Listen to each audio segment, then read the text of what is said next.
You know, every once in a while you meet someone who makes you realize the problem isn't the tool.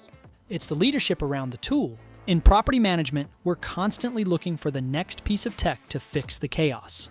The next system, the next automation, the next dashboard that's supposed to make everything easier. But what Stacia Davis helped me see in this conversation is that technology doesn't actually solve the problem by itself. Leadership does. Because when AI shows up inside a company and nobody explains the vision, it can feel confusing, even threatening. People start wondering what this means for their job, and that's where Stacia has developed a playbook that I think every operator needs to hear. Stacia leads customer success here at Vendoroo, but what really stood out to me about her story is that she's been building scalable systems her entire career. She helped grow a real estate office from 10 agents to 200. She helped transition an entire operation from paper files to fully digital contracts. And now she spends her time helping property management companies figure out how to actually adopt Agentic AI. Not just install it, lead it. In this conversation, we break down why the first job of leadership during AI adoption is casting the vision early, helping your team understand how this technology makes their job better, not scarier. You're going to hear us unpack why micromanaging AI is the wrong frame, why the most successful operators start small and then expand, and why AI ends up acting like a mirror for your business, showing you exactly where your systems are strong and exactly where they need to improve. If you're trying to grow doors without creating chaos for your team, this conversation will change how you think about leading AI inside your company. Enjoy this conversation with Stacia.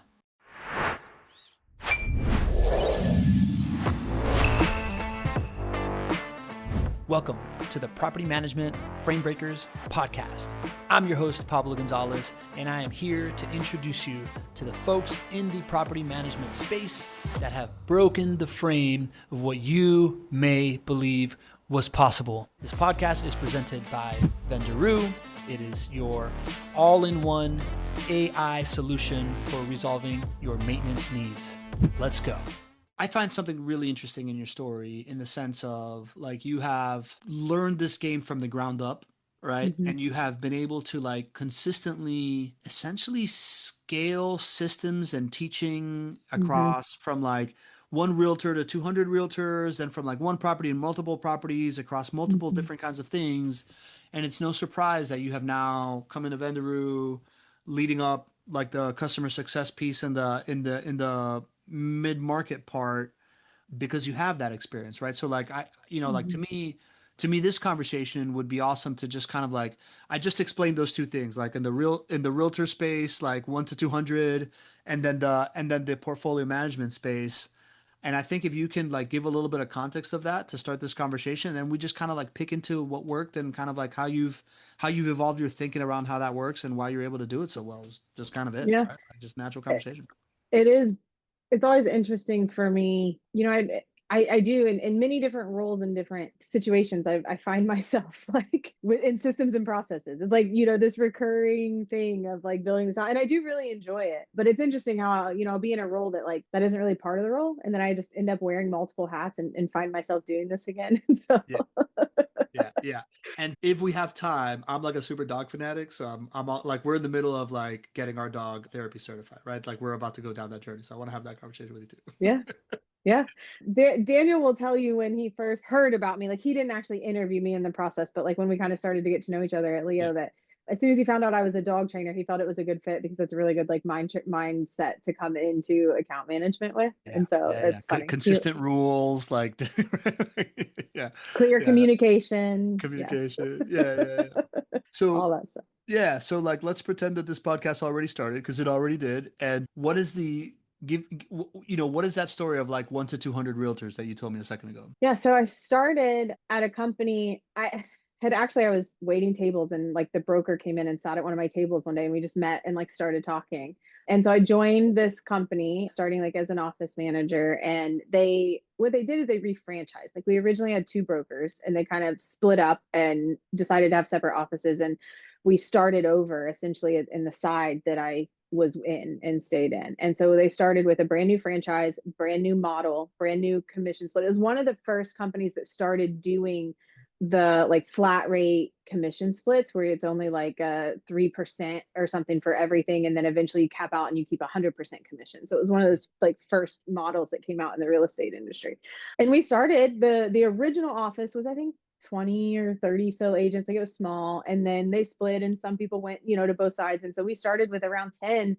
But the idea behind that model is to scale, because the brokerage is taking such a smaller split that they need volume. That's where that's where the profit's at. So we did a ton of stuff. We did, we ran outreach campaigns, recruiting campaigns. I helped automate some of those messages and things. We hosted a big like opening welcome party that I helped organize, and did all kinds of stuff. But with any business, it's scaling and scaling fast.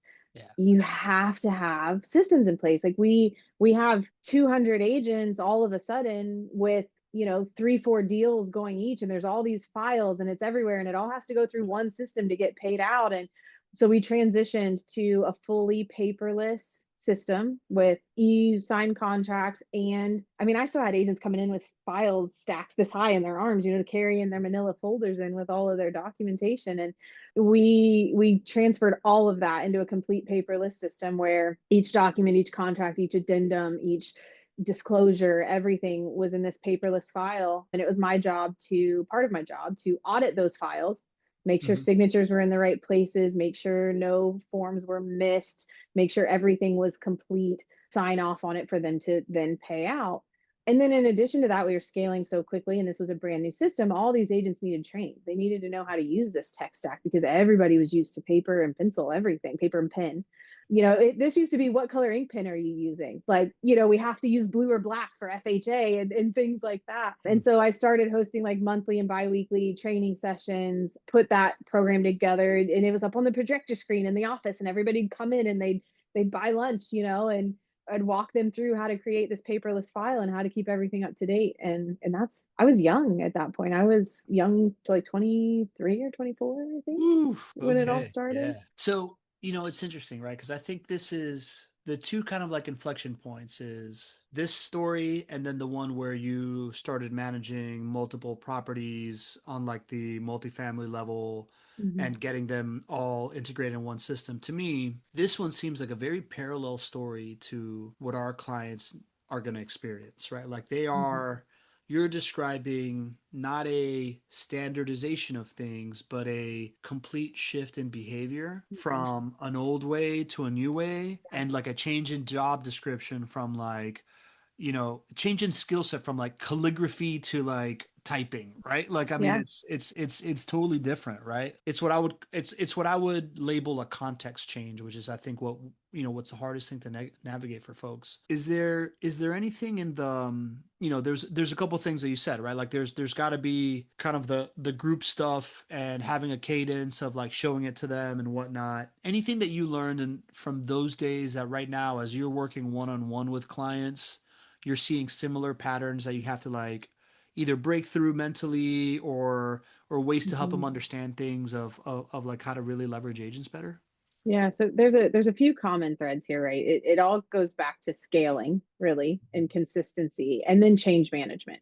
So at the property management company that you're referring to, just for additional background context, this company was originally a family-owned company. The father and the family owned like six or so multifamily properties, and that was it. He was just happy with that, right? It was a good little business for his family and things like that. Well, the daughter eventually came in and took over, and she wanted to grow and scale more. And so she started doing more fee managing and managing properties, not only what they own, but for other owners. And the same thing has happened in the real estate, right? You need processes for that. You need consistency for that. You need documentation for that. And so we did the same thing where, we had properties in this region doing things their way and properties in this region doing things their way. And then when you try to consolidate all the data, it's all a mess. And so we have to systematize that, and we have to create a process around that. And I see that same thing with a lot of our clients, because the goal is scalability and consistency for a lot of our clients. We want to be able to grow without taking on the headache of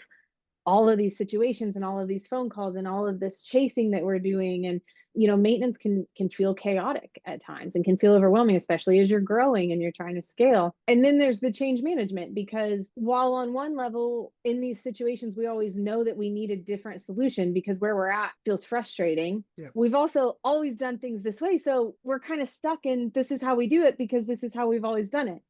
Yeah. And breaking through that, well, that's how we've always done it mindset, and kind of opening your mindset to other possibilities and other solutions. I think that's always a hard part for people, but it's so important. And it trickles from the top down. Like whether you're a 1-person team or a 10-person team, when the person at the top decides, I'm open to this and this is the direction we're moving and this is good for us, everybody else feels that too. And it goes down through the pattern, but my position, I was not a decision maker necessarily at that company, but if I suggested change and automatically everybody above me said, no, that's not how we do it, then I would have been stuck and I could have never helped that scalability in those processes we put in place. So That makes sense. So then from your perspective, having been, like what I'm hearing you say is if you're a company owner that wants to transform your organization with agentic AI, the number one thing you need to do is lead by example and like Mhm. make this thing the thing Yeah. and understand that there's going to be gravity against it, right? Because Mhm. people are going to want to revert back to the way that they've always done it. I have to assume that you've seen and you've experienced it from the like I'm the employee that needs the boss to act this way, right? Mhm.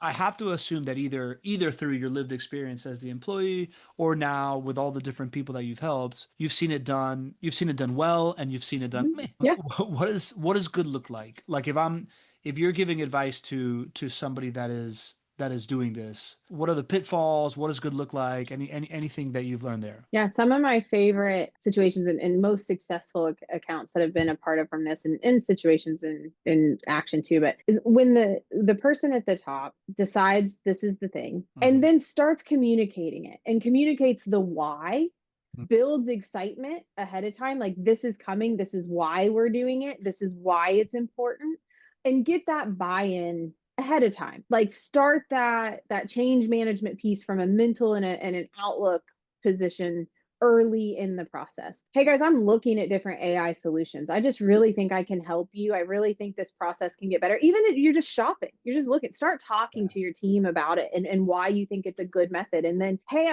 I've compared 2 or 3 platforms and it just really feels like Vendoroo can do a lot. And these are the things that I'm seeing, right? And that's even before onboarding. That's you're still in a sales process, but your team is already going, hey, do you have an update?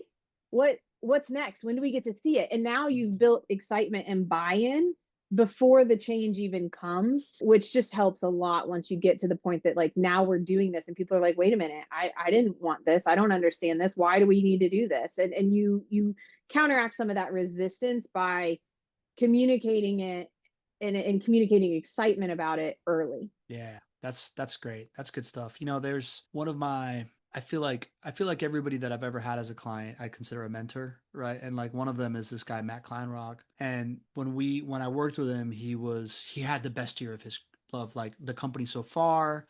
And we have the same business coach. At the end of the year, he called the business coach. He's like, "Hey man, how do I dole out these like life-changing bonuses that I'm about to give out?" Right? So he had like that kind of year. And I remember him being like really reflective on it when we were kind of jamming about stuff, and he said, man, leadership is really, casting a vision, like of telling people where you're headed and where you're going to go, keeping people, like as you're on the way there, like you got to, like the leader's job is to cast the vision, right? Like cast is what he would tell me as I was trying to grow my business. And then the rest of it is kind of like keep people on like wayfinding points based on like their relation to the vision and where you're going. And then when you Mm-hmm. get there, celebrate it and like tell people that we did it, right? And Mm-hmm. and you're essentially saying if you're trying to transform your business, right? Like job number one as a leader, if you're a leader, is to cast the vision. And I think Mm-hmm. when it comes to agentic AI, it's particularly important because yes, you're casting a big, hairy, audacious goal and this like awesome thing for the future. But if you're doing this in silence, it can creep in as like the world is Mm-hmm. saying that agentic is taking jobs.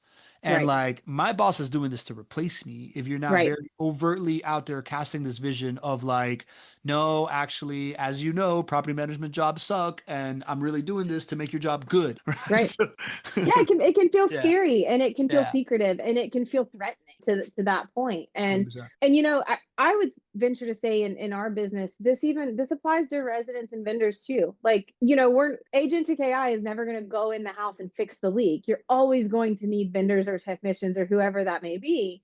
Yeah. But you may meet resistance of, well, I don't want to talk to AI. What are you talking about? We've never done this way, right? And so there's resistance and change management there too. They are stakeholders in this process. And so communicating that early, explaining why you're doing it, explaining how it's going to help them too. Like residents, they get an immediate response, they get faster resolution time. Vendors, things are automated, it's being followed up on, we're taking the admin off their plate, they don't have to enter all this information, they just have to send a text.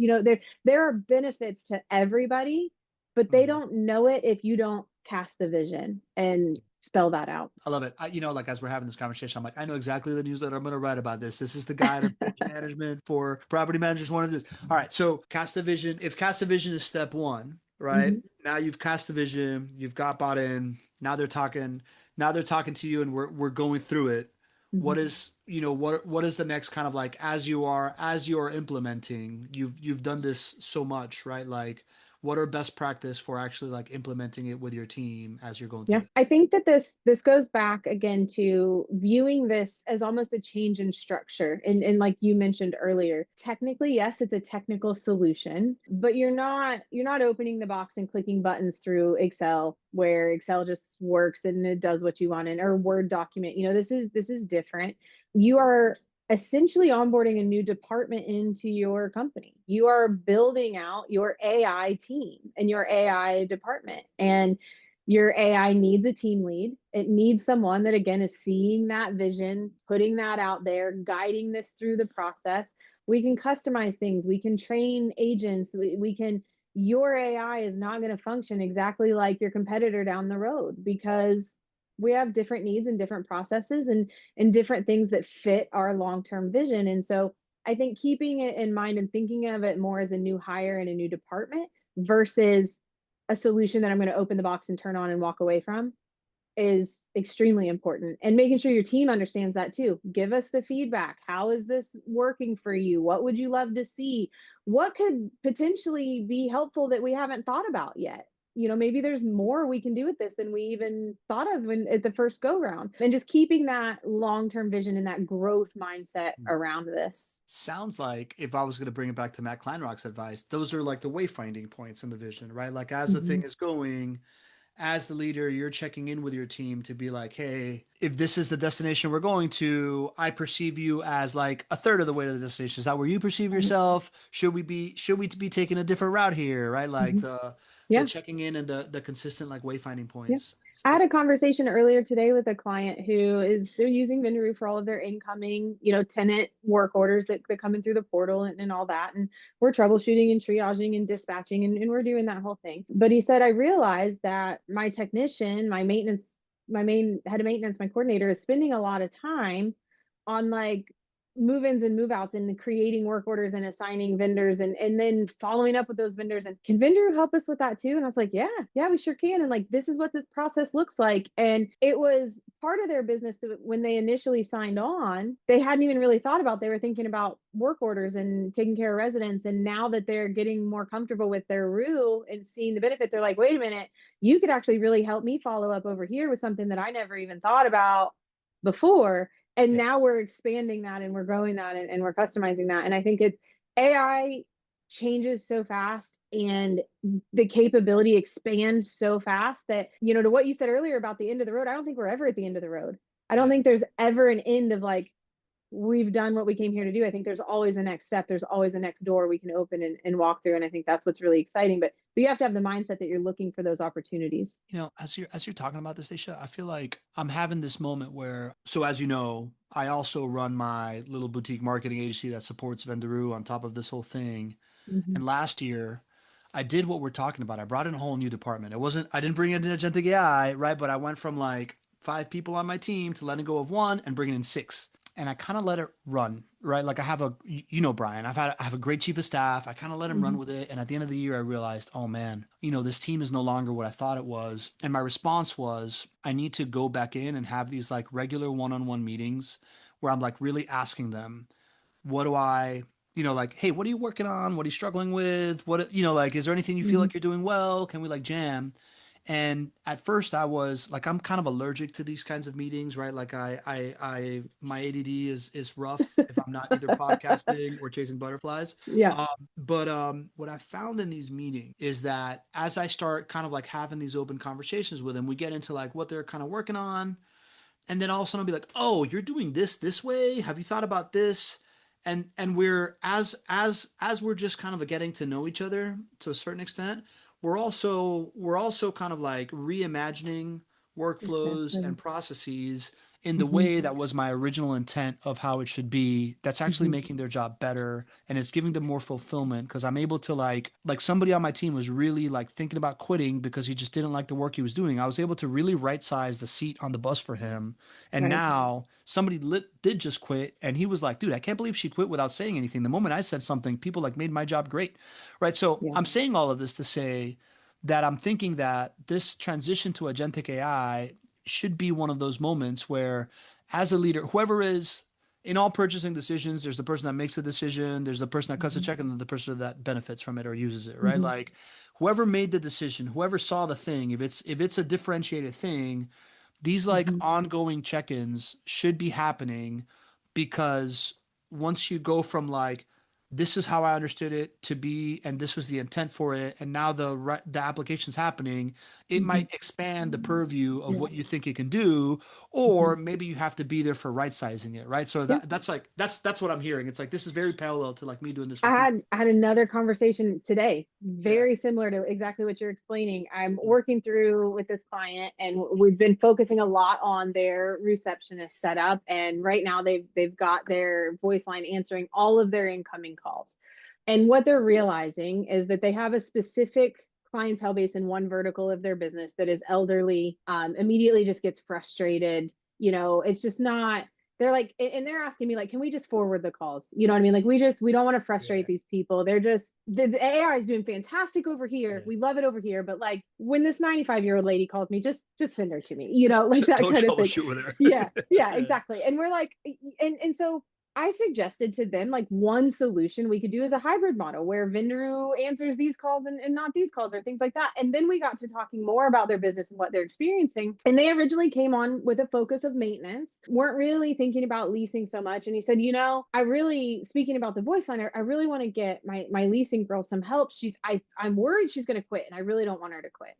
And I'm Yeah. like, well, actually, for the PMS you're on, we have our first version of our leasing agent ready. Do you guys want to turn that on and test that? Will that help her?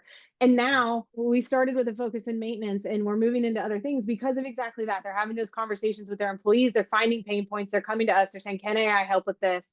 And Yeah. and we're able to right size their functionality that it, maybe for our 97-year-old elderly clientele, that this isn't the best for them, but for leasing, this is fantastic. And so let's redirect how we're structuring this and make sure it's the right fit for your business and it's set up the right way.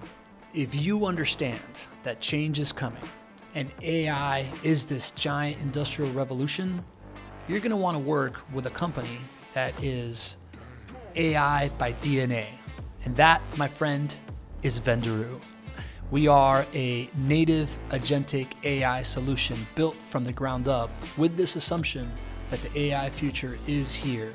And what Vendoroo does, it is able to handle 80 to 85% of all maintenance work orders from beginning to end, while elevating that extra 15 to 20% so that you can actually take care of it. And most importantly, just getting you out of the grind and the forever firefight of maintenance so you can do other things. Like one of our clients hired Vendoroo.ai, and within 6 months, the amount of time that saved her from maintenance, she dedicated herself to business development. She started adding 10 doors a month over the last 6 months. It's been 60 new doors. It's been a huge change, huge growth for her business, way more profitable. So if you want to do that, you want to get yourself out of the mundane, get your team out of the mundane, let them focus on stuff that really, really matters.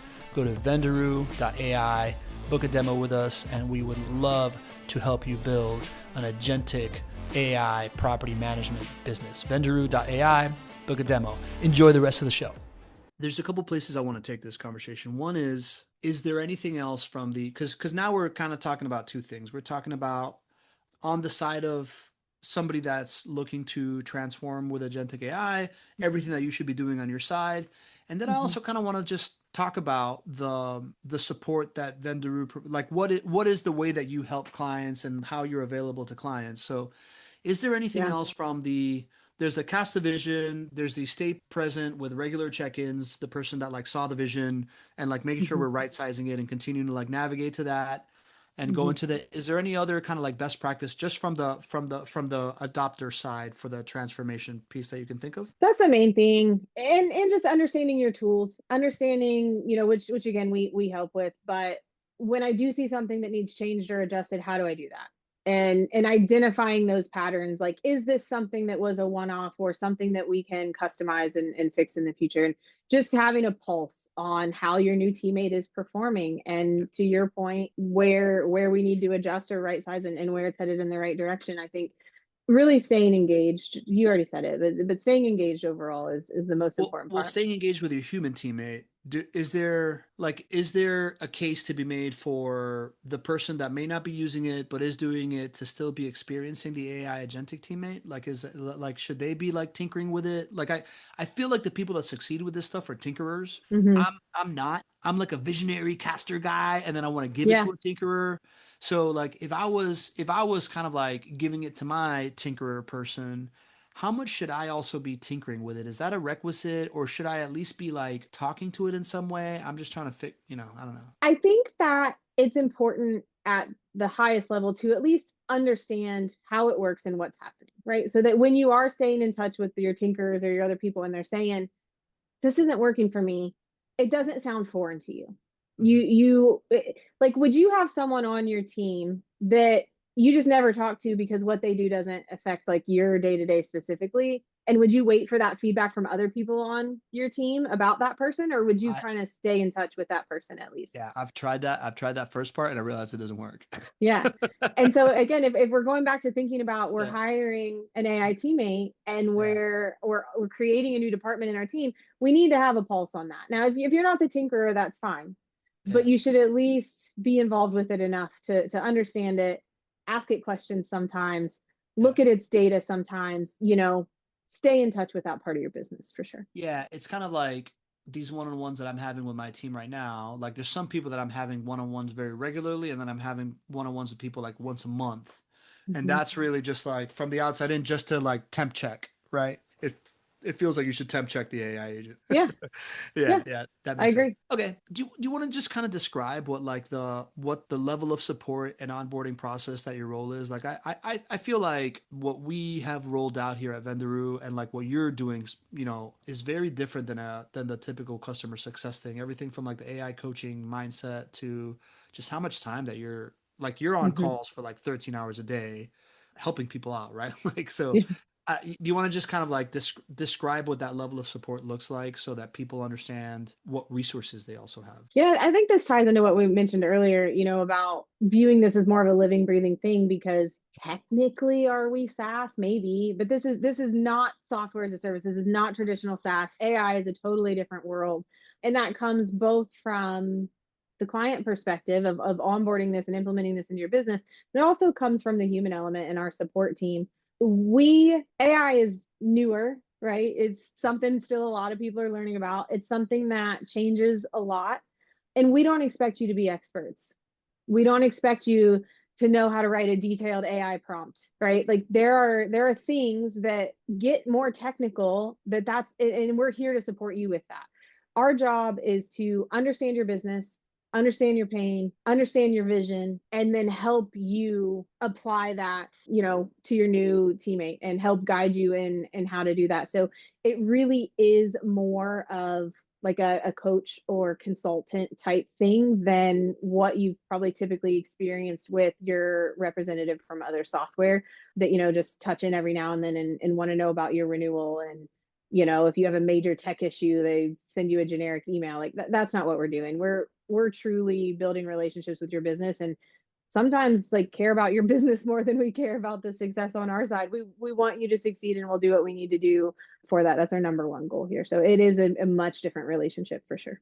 Yeah, give me an example of what that looks like, right? Like you've told me a couple of stories of just like someone be like, "Oh, I thought we could do more here," and like you diving in. Do you have I'm sure you have like 30 of these, right? Like in the last 10 hours, an example of kind of like a question someone brought you that you wouldn't normally think to bring your SaaS provider, or like an issue that you helped work through, something like that. Yeah, I mean, I don't want to repeat stories, but I think the one about like, I'm afraid my leasing agent's gonna True. quit. Yeah. Yeah. Like, I cannot imagine Yeah. emailing my PMS account manager and saying, I'm really worried that my leasing agent's gonna quit. What can you do to make her job easier? Yeah. That's just not a question you send to Yeah. Appfolio. You already went by, you don't, Yeah. that's not a SaaS question, but that is absolutely things that we want to know about and can help with. And, Yeah. and AI can affect. Yeah. It's just different. That's a great answer. You're right. You don't need to think of another story. That's a really good one. What made you want to come work here, Stacia? Like it feels like with your like skill set, like I feel super lucky that we have you. Right? Like, I don't know. Like what attracted you to this? I mean, I've been in all facets of the property management industry and real estate industry for years. We talked about earlier, but Yeah.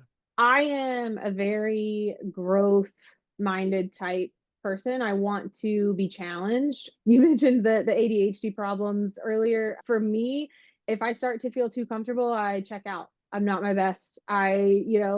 That kind of thing. And so I was in a position where I felt like I'd kind of capped out. The ceiling was kind of there. I was very comfortable. I had a job I was good at. I enjoyed. I had clients that I enjoyed, but I got to where I felt a little bit stagnant, and I wanted growth, and I wanted to be challenged. And especially in the tech industry, but in life in general right now, if you're not familiarizing yourself with AI, you're behind. Yeah. And I feel I like to be, we've talked about me and systems and processes, right? I like to be part of building things. I like to be part of figuring things out. I like to learn new things, and AI is so exciting because it changes so frequently, and the capabilities grow so frequently that you can never get bored. You can never just have it figured out and be done. There's always something new that you can do and you can figure out and you can learn. And so that's kind of that was the motivation behind the move. Is there anything kind of like that surprised you in this whole AI thing? Like, right? Like always something new thing that you can do. I Yeah. don't know. What's the latest time they're like, oh shit. I think this seems so basic. So I feel almost silly saying it, but Uh-huh. I don't think I had fully wrapped my head around yet. Like, really, the agency that AI has, there's this theme that keeps popping up in my head that it's AI, it's not a robot. And I've talked about this on a couple calls with the team, but I think a lot of people, maybe partially because of their fear of AI, or they want to make sure that they know exactly what it's going to do, how it's going to do it, when it's going to say it, when it's going to, like, this, very strict thing. And the cool thing about AI is that it's not necessarily always like that. So like if I've got somebody that calls and asks a question, the AI is going to answer the question and answer it accurately. But if you call and ask it the same question, it may answer it again and answer it accurately, but with a different sentence structure and a Yeah. different process. There's this agency within AI that it's just really interesting. And I don't think until like really getting in the weeds here that I had really thought about that as much, like, or put as much time into thinking about that. But I like it because it's a more realistic experience. It's a benefit. That way, people are calling you or they're interacting with your AI. It doesn't feel robotic all the time. It doesn't feel cold. It adds this, but it adds a human nature or feel or natural cadence to the thing. But then going back to mindset, you also, Mhm. if you try to micromanage it, you're going to frustrate the heck out of yourself and run in circles. Like you just like a person. Pablo, if I hired you, I'm not going to tell you the exact wording that I need you to answer this question with every time and then get mad at you if you use Mhm. different wording. I'm going to hire you because I believe in your skill set, and I'm going to let you do your job. And that's Yeah, very similar with AI. that is very, very real. That's true. Anything else that you think is good advice on this whole kind of like figuring out how to do this thing and do it well from either a client standpoint, or I'm even open to like, why do you think you're doing so well inside of our company, Station? Like, I feel like you're like the new star of our company. Oh, goodness. I mean, honestly, I think the answer to those questions are kind of the same. Yeah. I am the person that I just really dive in. I want all of the information. I want to understand all of the things. Like, I kind of inserted myself into meetings and things and questions, and I ask a lot of questions, and I'm never shy to feel like I'm asking a dumb question. And I feel like implementing AI is the same thing. You just really just dive in, be excited about it, learn all you can, ask all of the questions, rely on your AI coaches to guide you through that. But the more you learn, the more exciting it is, for sure. You know, what's interesting is like there's this thing about what the Roo does, right? That it's like I think there's the when you say ask all the questions, I think as a human, I'm hearing, yeah, come to me with questions, there's no dumb questions. But then there's the real reality that we're seeing that like the people that succeed, you know, using the Roo, ask the Roo questions. Yeah. Right? Like they spent the time looking at what it's doing, and then sure, sometimes they're like, no, no, no, this is wrong, do it this way, and then they correct it, and now it's corrected. But sometimes, you know, like I love the stories from clients that are just like, he was just on our all hands call talking about it, right? Like Mhm. how he was sure that the AI was wrong and it was going to send the wrong thing, but it's like, you know what? I'm going to let this thing play out, Yep. right? The thermostat said low. You know, he was sure that that was just like the resident not changing a battery. He was sure that the HVAC contractor was going to like, you know, eat his lunch about it because it was a cranky Detroit HVAC contractor. And Yeah. when the HVAC contractor got there, he realized no, the thing was malfunctioning. The AI really sensed the frustration in the resident's voice, sent the tech out there, and realized that it wasn't just changing out a Yep. battery. So like the lesson is that I've learned from guys like Richard and guys like Bill Davy that when they're watching the AI do something, actually asking the AI, hey, why are you doing this before Mhm. judging it is often like a big learning experience for them. And we're adding features all the time too that show that logic, like, did this because of this, and things like that. And I think it's been mentioned on other podcasts and webinars and things that we've done, but the AI really acts as a mirror, and it will either show you where you're great or show you where there's gaps, and that allows you to grow and to fix those things and to improve. And so asking it questions, staying curious about it, understanding how it works, where it's getting its information, why it's doing what it's doing, all of that is just really valuable. Stacia, this is where I want to tell the person that's been hanging out with us, listening to this podcast, that I heard you introduce yourself on one of our onboarding calls, and I was immediately like, oh, we got to get her on the podcast. This is awesome. This is awesome. I feel like this is what I heard in your story of going through change management, and what I see in your current story right now of like how much you're like a rapid rising star inside of this company and everybody's talking about you. You totally over delivered on what this podcast could be. So like I really appreciate. I know that you're super busy. I know that you work for like 12 hours a day and then you send 45 emails. So like I appreciate you taking time to like do this, but I think that this is a really good like practical podcast for anybody that's either trying to transition into AI or even become our client to like Mhm. understand kind of like the ins and outs of what it takes to win. So thanks for doing this. This was awesome. Yeah, happy to. I always love to just sit around and chat when I have time. Heck yeah.